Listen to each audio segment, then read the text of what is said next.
Vamos a orar, por favor. Vamos a inclinar nuestro rostro, vamos a encomendar este tiempo a Dios. Bendito sea, Señor Dios, nuestro Rey del universo, porque te ha placido, Señor, el permitir que estemos aquí. Ahora, Señor, te suplicamos tu bendición de lo que hacemos. Suplicamos, Señor, que tu Espíritu nos guíe, y a mí, Señor, y a los hermanos, Señor, y finalmente, que en esa guianza, Señor, nosotros podamos ver tu gloria, que podamos tener un corazón humilde, que podamos tener una reacción, Señor, de fe hacia tu presencia en nuestras vidas, y te damos gracias por tu amor, en el Señor Jesucristo.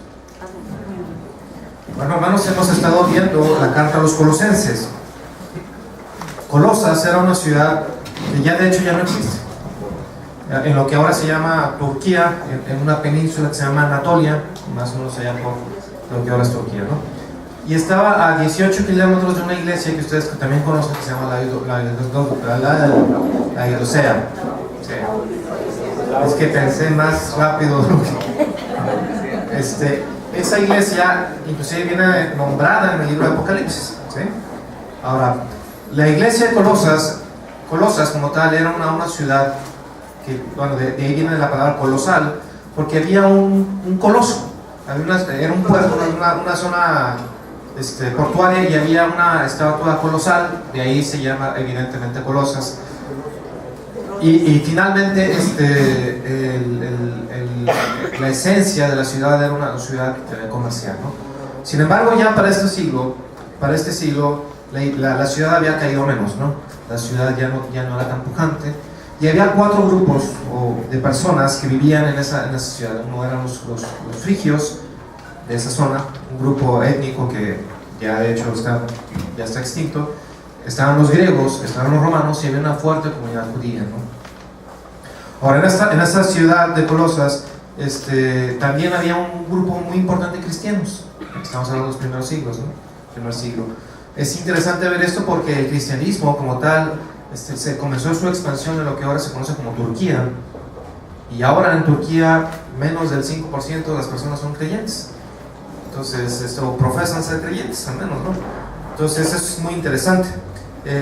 ¿Quién escribe la carta a los Colosenses? El apóstol Pablo. Y es interesante ver porque finalmente, al parecer, Pablo no conocía la ciudad, o no había visitado la ciudad, al menos en una cuestión estrictamente ministerial, sino que Epafras, el que se menciona en el capítulo 1, de alguna manera era quien había ministrado a estas personas, aun cuando Epafras, de manera directa o indirecta, pues resultaba ser un discípulo de Pablo, ¿no?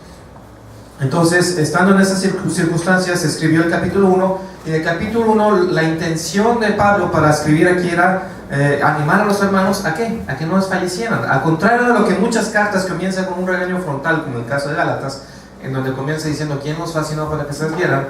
En este caso, de alguna manera reconoce que la fe y la doctrina de esta iglesia está permaneciendo fiel y pura, ¿no? Sin embargo, no obstante que esto está sucediendo, la exhortación de Pablo ya en el capítulo 2 tiene que ver con ¿qué? Con que no hagan caso a ciertas doctrinas o filosofías que se estaban introduciendo en la iglesia, ¿no? ¿Y cuál es la encomienda? Capítulo 3 ya es que si ellos de alguna forma han sido creyentes, caminen como Cristo, no solamente vivan, sino caminen como Cristo, y que pongan su mirada siempre en ¿dónde? En la persona de Cristo. Entonces ese es el propósito de esta carta, y eso es muy interesante. Y sería muy interesante ver a esta iglesia, la iglesia local, la iglesia Rey de Reyes, cómo es que se le conoce. Y esa respuesta, esa pregunta inclusive hasta el hermano Marshall la hizo, Jonathan la ha hecho, pero bueno, sería bueno retomarlo. ¿Cómo es que nosotros somos conocidos como iglesia? Una iglesia que se mantiene firme, una iglesia que no tolera falsa enseñanza, o una iglesia que finalmente vacila entre una enseñanza no creyente, no cristiana, una filosofía del mundo o el evangelio, ¿no? Capítulo 2, versículo 1 dice: porque quiero que sepáis cuán grande lucha sostengo por vosotros y por los que están en la Laodicea, y por todos los que nunca han visto mi rostro. O sea, él nunca había estado ahí. Dice: para que sean consolados sus corazones, unidos en amor, hasta alcanzar todas las riquezas del pleno entendimiento, a fin de conocer el misterio de Dios, el Padre, y de Cristo. De alguna forma también había necesidad de consuelo. Ahora, y esto es muy interesante, hermanos, porque en casi todas las cartas de Pablo hay una exhortación hacia el consuelo, hay un encomiamiento hacia el consuelo. ¿Por qué? Porque en aquella época el ser creyente, hermanos, implicaba muchas veces ser separado de la familia, ser separado de la comunidad, en el caso de que tú fueras judío, o finalmente el martirio y la muerte. Entonces el sufrimiento siempre ha estado muy con la iglesia. Mencionaba la última vez que estuve aquí con nosotros, con ustedes, que muchas veces la iglesia creyente, la iglesia cristiana ha crecido más en la persecución. Se ha extendido no solamente en número, sino también en calidad, porque como que se mueve, se criba la iglesia como tal, y se purifican los corazones, y se reafirman las convicciones cuando hay persecución. En nuestro país, gracias a Dios, no hay persecución. Sin embargo, les mencionaba el hecho de que el primer creyente aquí en la ciudad de Guadalajara fue martirizado ahí en el centro. Ahí donde está la iglesia de San Miguel a un lado, ahí fue martirizado. Entonces, el cristianismo como tal conlleva muchas veces, si no las más, sufrimiento. Y eso tiene un sentido. ¿Por qué? Porque si nosotros hemos sido rescatados del reino de las tinieblas y hemos sido trasladados al reino de Dios, nosotros ya en el reino de las tinieblas, evidentemente pues no somos bien vistos. Si a nuestro Señor lo crucificaron, ¿qué esperaremos de sus siervos? Lo mismo, de alguna manera. Dice el versículo 8: mirad que nadie os engañe por medio de filosofías y huecas sutilezas, según las tradiciones de los hombres, conforme a los rudimentos del mundo, y no según Cristo, porque en él habita corporalmente toda la plenitud de la vida. Como les mencionaba a los muchachos, había 4 corrientes que se estaban infiltrando en la iglesia de Colosas. Una eran los gnósticos. Los gnósticos de alguna forma creían que había un conocimiento superior que era revelado solamente a los iniciados, algo que aún hoy pudiera parecer sensato. Sin embargo, ellos decían que Jesucristo no había venido corporalmente y que evidentemente Él no era Dios. Era un gran iniciado, era un ángel o era un espíritu, y que de alguna forma el propósito de la venida de nuestro Señor Jesucristo tenía que ver con esa sabiduría oculta. Por eso se llama gnosticismo. ¿Sí? La palabra gnosticismo viene de lo relevante al conocimiento. ¿Sí? Sin embargo, también había otra corriente que se estaba metiendo que se llaman los estoicos. Dice, versículo 20: pues si habéis muerto con Cristo en cuanto a los rudimentos del mundo, ¿por qué, como si vivierais en el mundo, os sometéis a preceptos tales como no manejes, ni gustes, ni aun toques? O sea, los estoicos de alguna forma se flagelaban el cuerpo o se abstenían de ciertas cosas para elevar su virtud. Entonces, a través de ese sufrimiento, de esa flagelación, de la flagelación del cuerpo, ellos pensaban que alcanzaban como cierto grado de virtud, y entonces agradaban a la deidad, ¿no? Pero también existía otro grupo que está hablando propiamente de los místicos, ¿no? Los místicos que creían en entidades espirituales, los ángeles, por ejemplo. ¿Se han dado cuenta que hoy en día está muy de moda ese asunto de los ángeles y los arcángeles y no sé qué? Eso es misticismo. Y eso no es de ahora, no es una corriente nueva. Desde los tiempos de nuestro Señor Jesucristo y aún antes, desde Babilonia, esa corriente existe, ¿sí? El misticismo está muy de la mano con algo que se llama el animismo. ¿Qué es el animismo? Por ejemplo, muchas religiones del Extremo Oriente, el sintoísmo, por ejemplo, los japoneses, son animistas. Creen en entidades espirituales que viven y controlan ciertas cosas de la naturaleza. No son propiamente dioses, pero sí son entidades espirituales, ¿no? Entonces, en este caso, se habían introducido, por eso decía Pablo que finalmente nuestro Señor Jesucristo está por encima de todas las potestades. Ese alegato va por ellos. Y adicionalmente, evidentemente, mucho del legalismo judío se había introducido dentro de la iglesia, ¿no? Entonces, si ustedes pueden ver, era una iglesia que estaba conflictuada con varias corrientes. Ahora, lo que no está claro es que si era una sola persona que había hecho una mixtura entre todas las corrientes y las estaba enseñando, o realmente eran 4 corrientes que se estaban enseñando. El caso es que esas corrientes se estaban introduciendo. Ahora dice, versículo 9, ¿cuál era la confrontación frontal contra los gnósticos? Dice, porque en él, nuestro Señor Jesucristo, habita corporalmente toda la plenitud de la deidad. Esta declaración tiene 2 propósitos. Uno, decir, Dios el Hijo se encarnó realmente, por eso dice corporal. Y no solamente se encarnó, sino que adicionalmente es plenamente ¿qué? Dios. Esa es una confrontación total contra el gnosticismo. Entonces, si viene alguien y te dice, no, Cristo no sufrió la cruz, no. Cristo corporalmente vino, se encarnó a sí mismo, ¿y qué hizo? Murió en la cruz y resucitó. Dice, y no solamente en Él está la plenitud de la deidad, sino que, y vosotros, versículo 10, están completos en Él, que es la cabeza de todo principado y potestad. Está completo en Él porque en Él está ¿qué? Todo conocimiento. Jesús dijo de sí mismo, yo soy el camino, yo soy la verdad y yo soy la vida.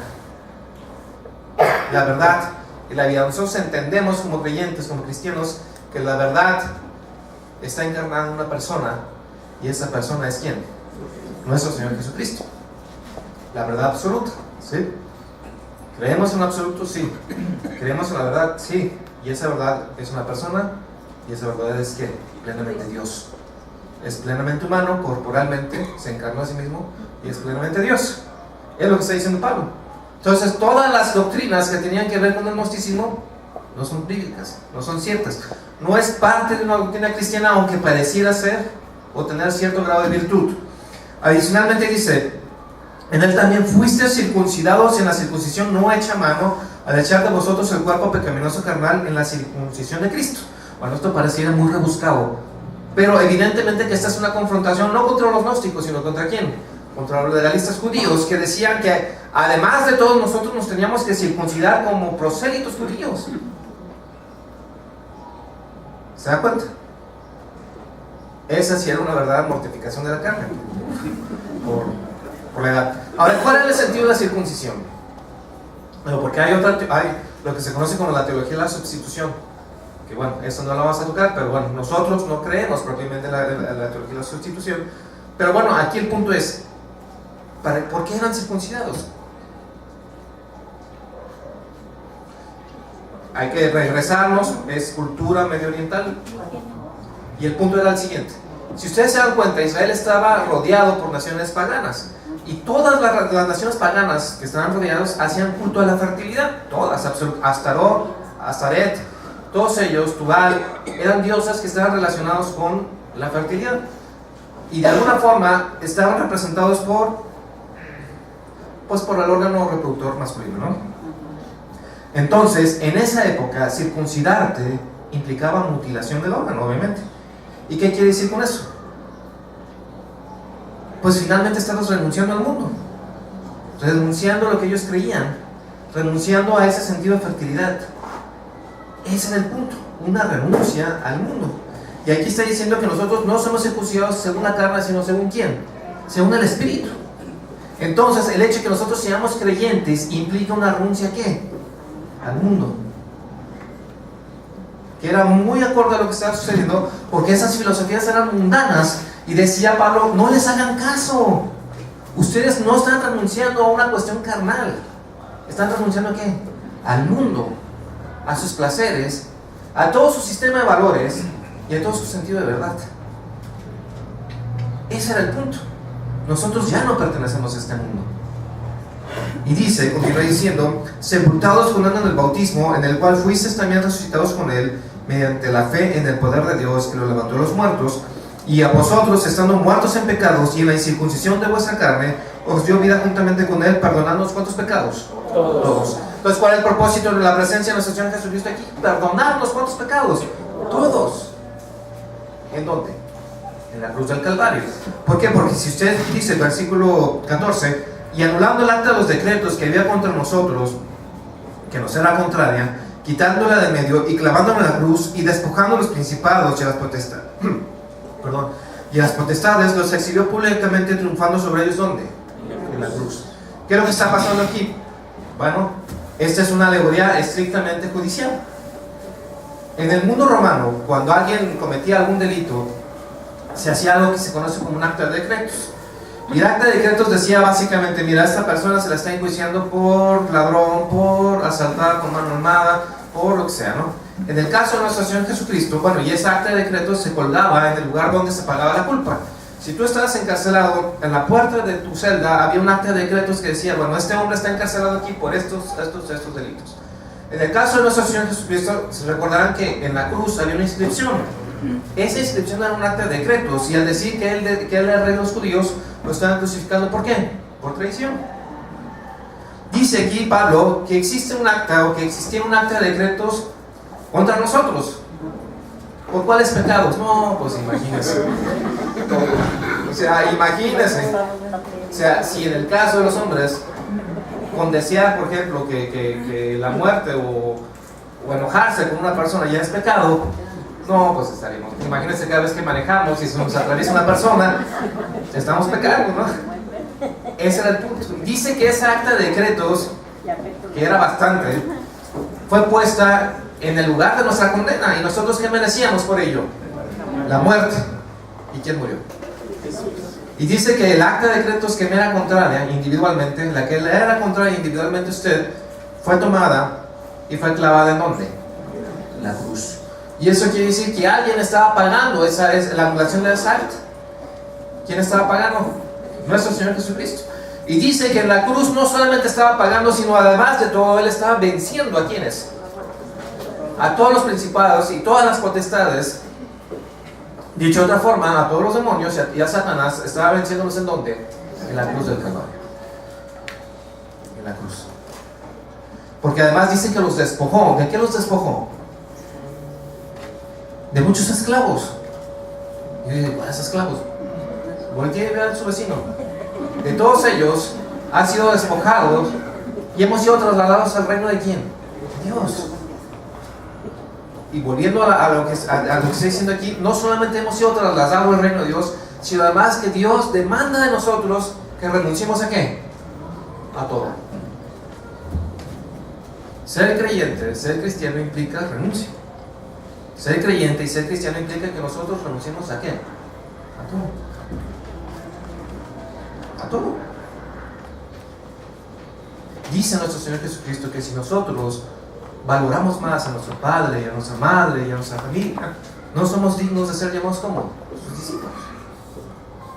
A ese extremo. Y muchos de ustedes han renunciado a su familia. Lo han hecho.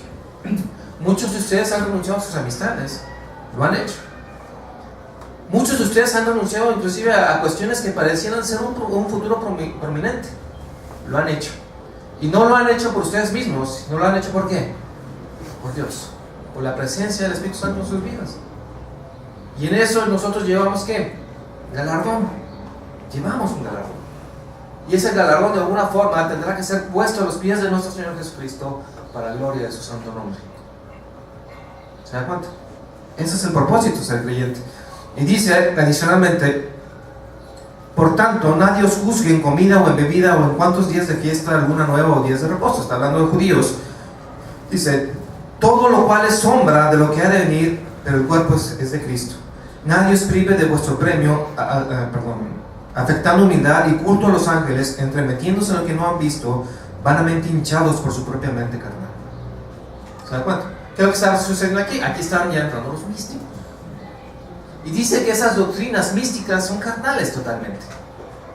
¿Por qué? Porque de alguna forma está diciendo también que la cabeza de toda la creación, que lo vimos anteriormente, es ¿quién?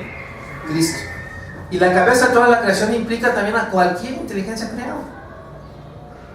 Si estas personas están diciendo que los ángeles tienen cierto poder, Pablo está diciendo sobre el poder que pudiera tener los ángeles está el poder de ¿quién? De Cristo. Entonces, ¿con quién va a ser? ¿Con el intermediario o con el jefe?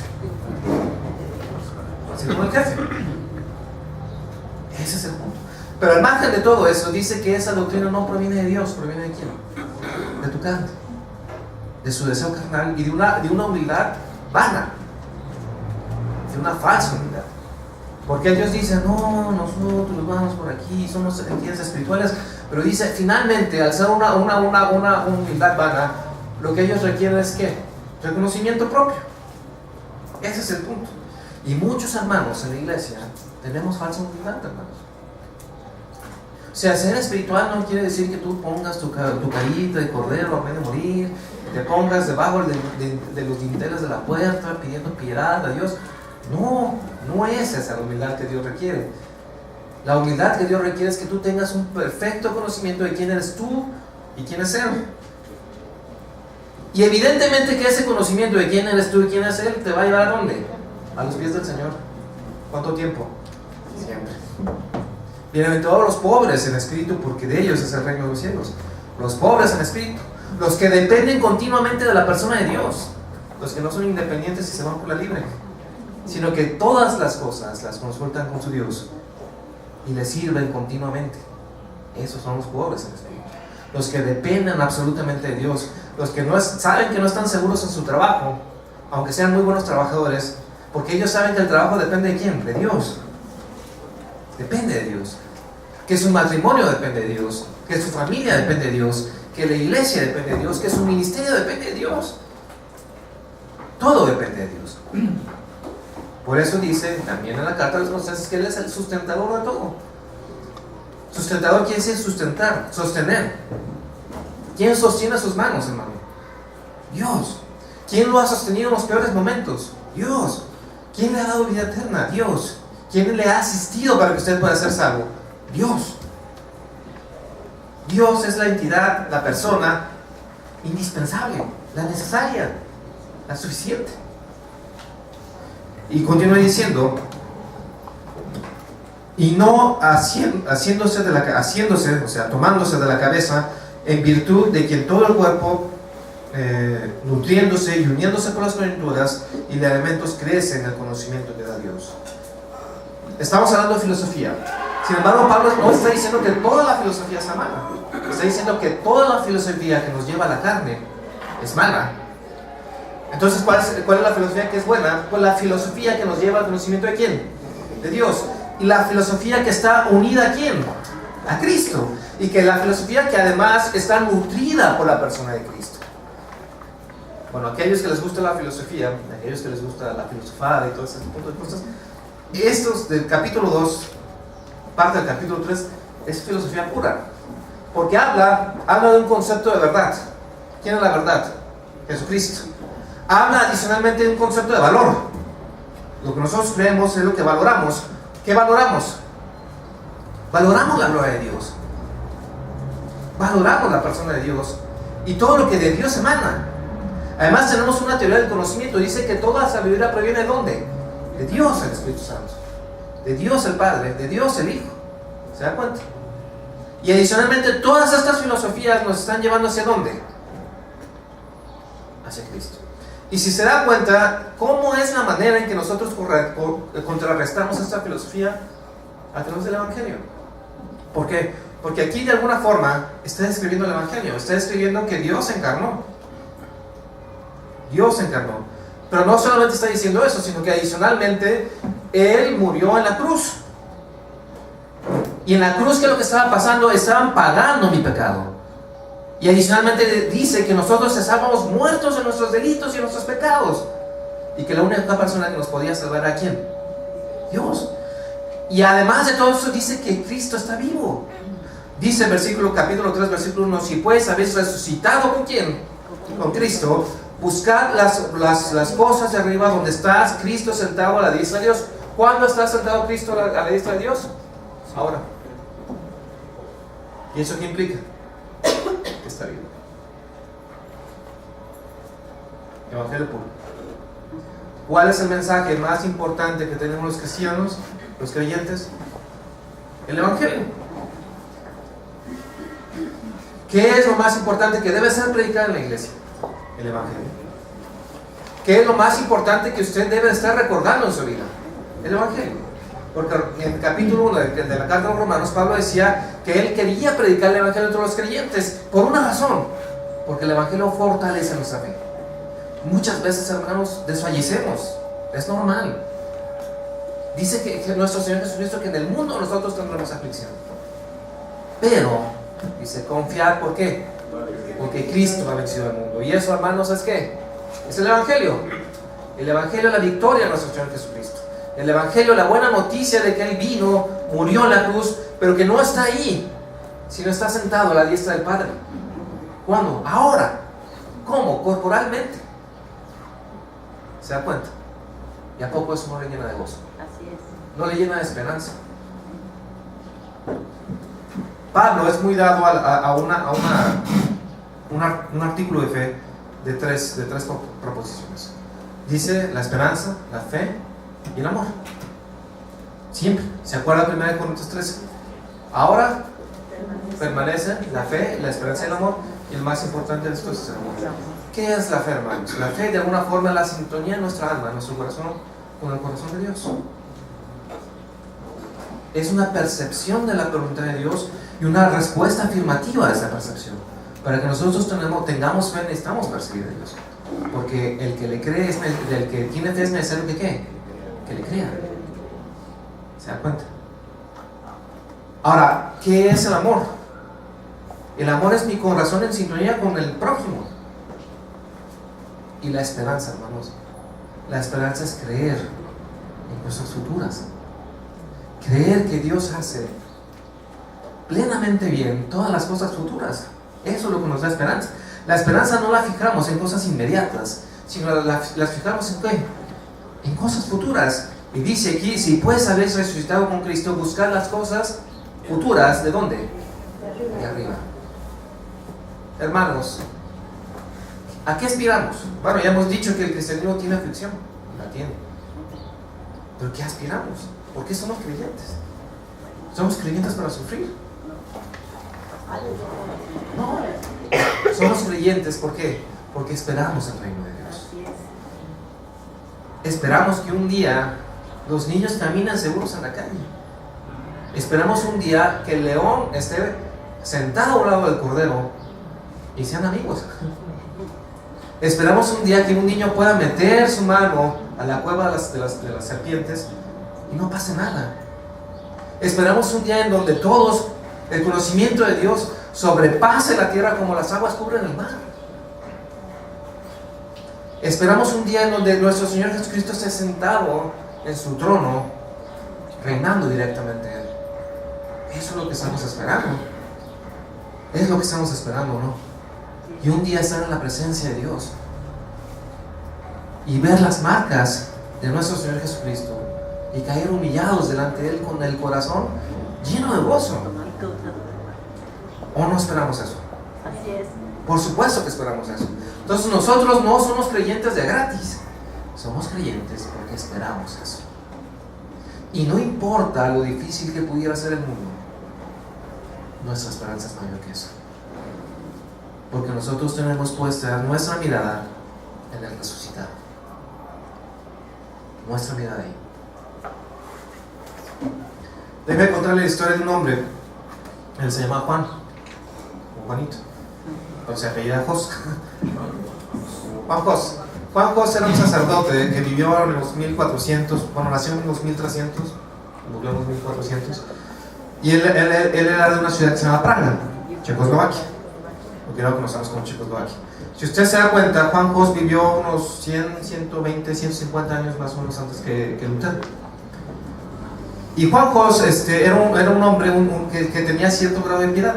O sea, la gente creía que él era un hombre piadoso, ¿no? Era hijo único, su papá murió en la infancia y su mamá de alguna forma lo fue llevando en el camino de ser creyente.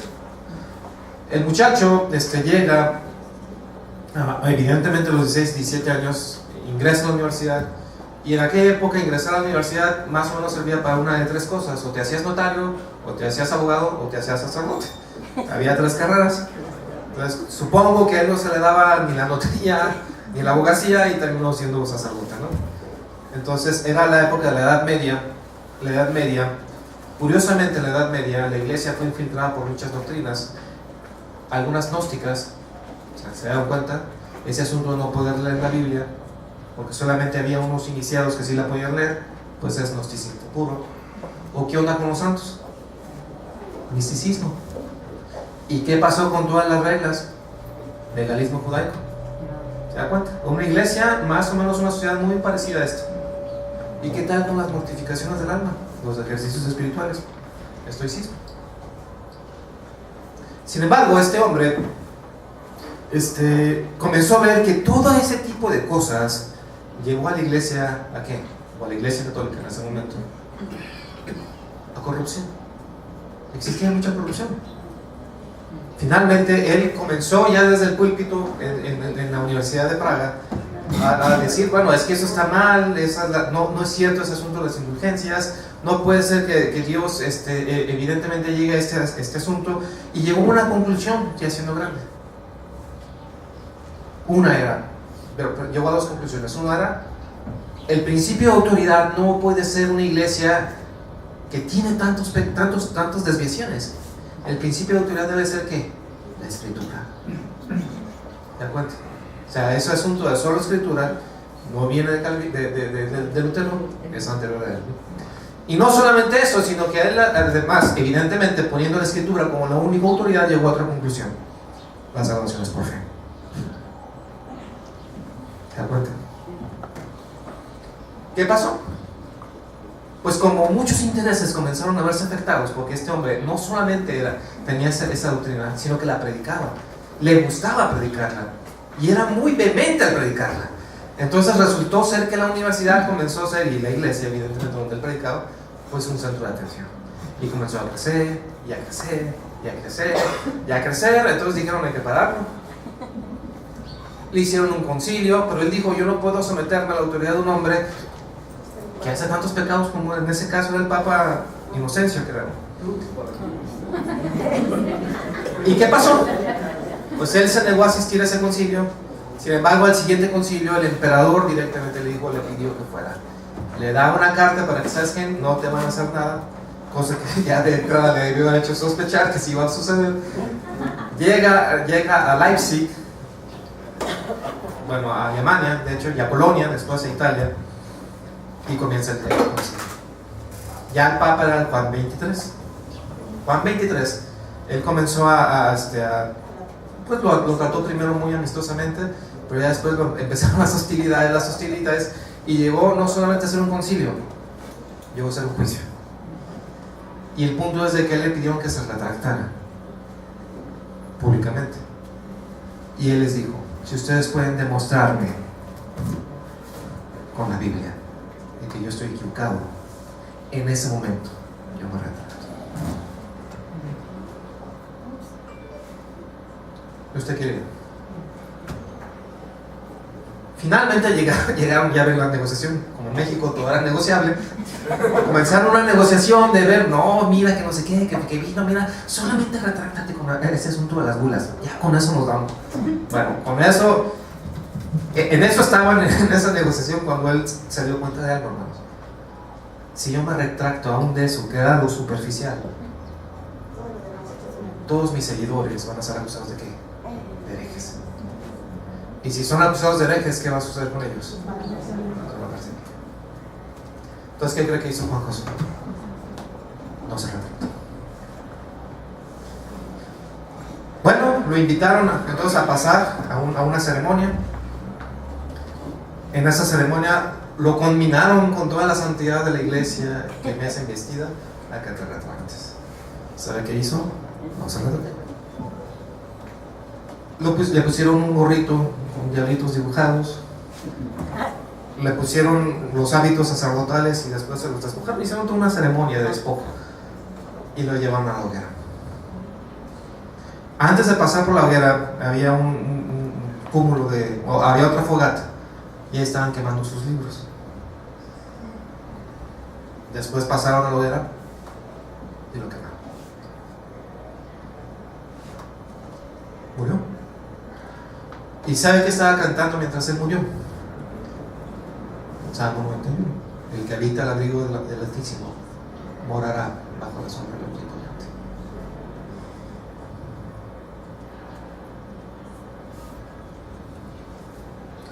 Finalmente, este hombre estaba comprometido de alguna manera, ¿con qué? Con la sana doctrina, con el Evangelio. ¿Hasta qué punto nosotros como iglesia o como creyentes individualmente estamos comprometidos con eso? Porque muchas veces dejamos entrar a nuestras vidas doctrinas que nosotros sabemos que no son ciertas, pero que de alguna forma le dan cierto sentido a cierta situación que estamos viviendo en ese momento. Pero nosotros le creemos totalmente a Dios o no le creemos. ¿Creemos el Evangelio como nos ha sido dado o no lo creemos? Ese es el punto. Y si lo creemos, ¿hasta qué punto estamos dispuestos a creerlo? ¿Hasta qué punto? Juan Calvino, Juan Jos, dio su vida. Hebreos capítulo 11, 12, más bien, habla sobre algo muy interesante. Si quieren, vamos ya para terminar. Hebreos capítulo 12.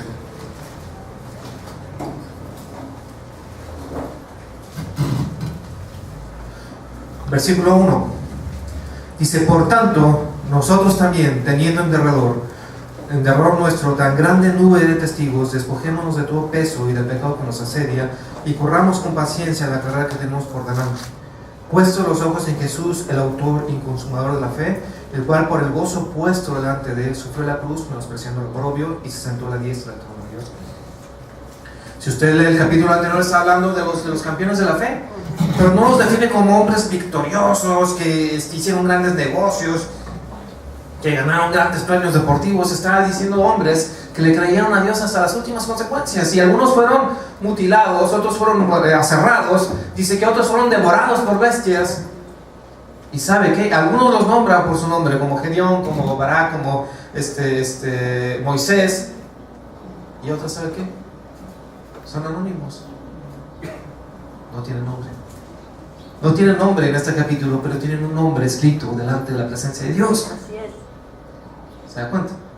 Y dice que estos son testigos de nosotros. ¿Y sabe quién es testigo de nosotros? De ahora, de los creyentes de ahora, Juan Jos. Y el primer creyente que fue asesinado aquí en la ciudad de Guadalajara también es un testigo. Y la idea es que están como si estuvieran en un estadio. Y la competencia ahora, ¿quién está? Nosotros. Y dice que nosotros corramos con paciencia esa carrera, poniendo los ojos no en la carrera, sino ¿quién? En la meta, en la esperanza. ¿Y la esperanza es quién? Es Cristo. Es nuestro Señor Jesucristo. Es la presencia de Dios. Y esos que están sentados en las tribunas demandan de nosotros ¿qué? Perseverancia. Perseverancia. Continúe. Ellos ya están muertos en la presencia del Señor. Nosotros estamos aquí. Ellos ya alcanzaron la esperanza. Nosotros estamos en eso. Entonces, hermanos, no se aflijan. Si la situación es tan complicada, no se aflija. Hay una esperanza. Confíe en lo que Dios hace en el futuro, aún en su propia vida, en lo práctico. No desfallezca. No está solo.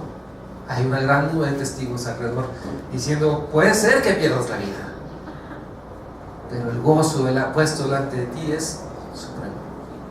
La esperanza es cierta. La esperanza es cierta. No desfallezcan, hermanos.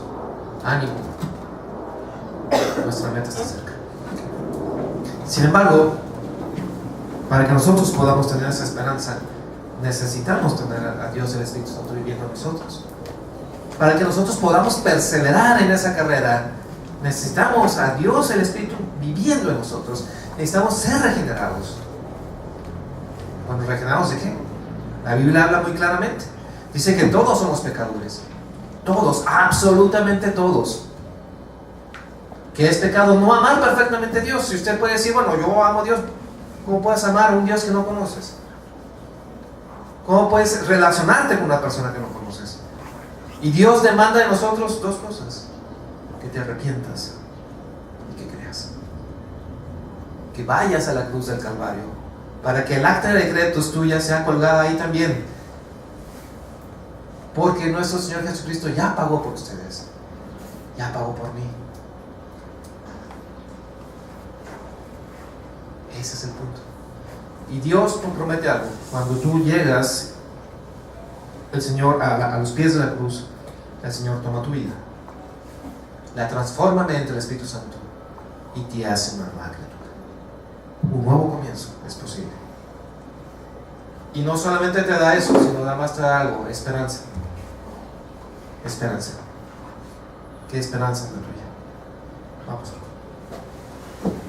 Señor Dios Todopoderoso, Rey del Universo, te damos tantas gracias por este día. Te damos gracias, Señor, porque te ha placido enviar a tu Hijo, Señor, a morir en la cruz del Calvario. Te damos gracias, Señor, porque por esa muerte nosotros podemos tener salvación, y solamente por esa muerte, Señor. Te damos gracias porque tenemos la presencia de Dios, el Espíritu Santo en nuestras vidas, Señor. Te damos gracias por la transformación que hace día a día en nosotros. Y ahora, Señor, yo te suplico porque fortalezcas nuestras conciencias, nuestros espíritus, Señor, nuestro cuerpo. Que no desfallezcamos, Señor, que perseveremos, Señor. Te damos gracias por tu amor, en el nombre de nuestro Señor Jesucristo.